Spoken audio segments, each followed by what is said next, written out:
আসসালামু আলাইকুম এভরিওয়ান, সবাইকে ক্রিয়েশনস বাই জান্নাতে ওয়েলকাম জানাচ্ছি।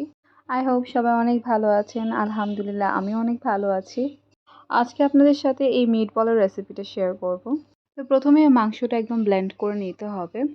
আমরা তো সবসময় চিকেন বল খেয়ে থাকি, তাই আজকে বিফ দিয়ে আমি মিটবল বানিয়ে দেখাবো।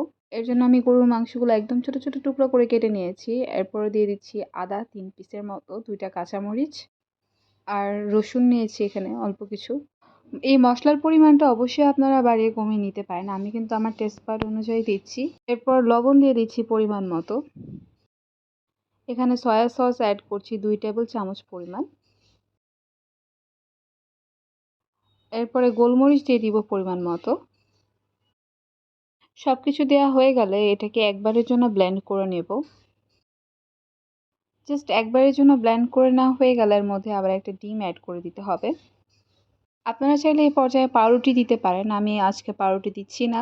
তো আমি মাংসগুলো ঠিক এরকম ব্লেন্ড করে নিয়েছি। আমি এখানে পরে আরও কিছুটা গোলমরিচ দিয়েছিলাম, আর এখানে আমি পরিমাণ মতো কর্নফ্লাওয়ার অ্যাড করছি। কর্নফ্লাওয়ারের এক্স্যাক্ট পরিমাণটা আমি এখানে বলছি না, কারণ এখানে কম বেশি লাগতে পারে। মানে একটা পারফেক্ট ডো হতে যতটুকু পরিমাণ কর্নফ্লাওয়ার অ্যাড করতে হবে আপনারা ততটুকুই দেবেন। একবারে বেশি ঢেলে দেবেন না, অল্প অল্প করে দিবেন এবং মিক্স করবেন। তো আমার এখানে একটা পারফেক্ট ডো তৈরি হয়ে গেছে। যেহেতু ডোটা মাংস দিয়ে তৈরি, তো হাতের মধ্যে একটু লেগে যেতে পারে, এই জন্য হাতে অবশ্যই একটু তেল নিয়ে তারপরে গোল শেপগুলো করতে হবে। তো আমি এখানে হাতের মধ্যে সামান্য তেল নিয়ে তারপর আমি এই বলগুলো বানিয়ে নিচ্ছি।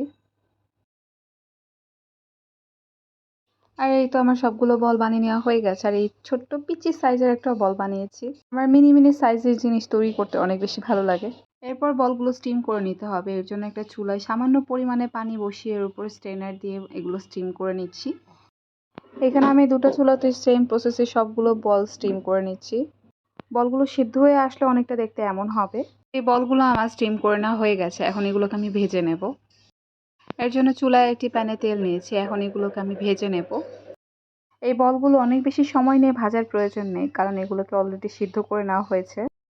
তবে এগুলো ভাজার সময় একদম লো ফ্লেমে ভেজে নিতে হবে। তো আমি এখানে ঠিক তাই করছি, একদম লো ফ্লেমে অল্প অল্প করে ভেজে নিচ্ছি। আমি কিন্তু অনেকগুলো বল বানিয়েছি, সবগুলো ভেজে নিচ্ছি না, কিছুটা আমি ডিপ ফ্রিজে স্টোর করব। এই মিট বলগুলো স্টিম করে নেওয়ার পরে ডিপে অনেক দিনের জন্য সংরক্ষণ করা যায়, আর যখন মন চাইবে তখনই বের করে ভেজে খেতে পারবেন। তো মিট বলগুলো ভেজে নেওয়া হয়ে গেছে, এখন এগুলোকে আমি পরিবেশন করব। এর জন্য একটা ব্যাম্বো স্টিক নিয়েছি। রেস্টুরেন্টে মিট বলগুলো যেভাবে পরিবেশন করা হয় আমি ঠিক সেইভাবেই পরিবেশন করার চেষ্টা করছি। And here is the meatball. মিট বলগুলো একদম রেস্টুরেন্টের মতো লাগছে না?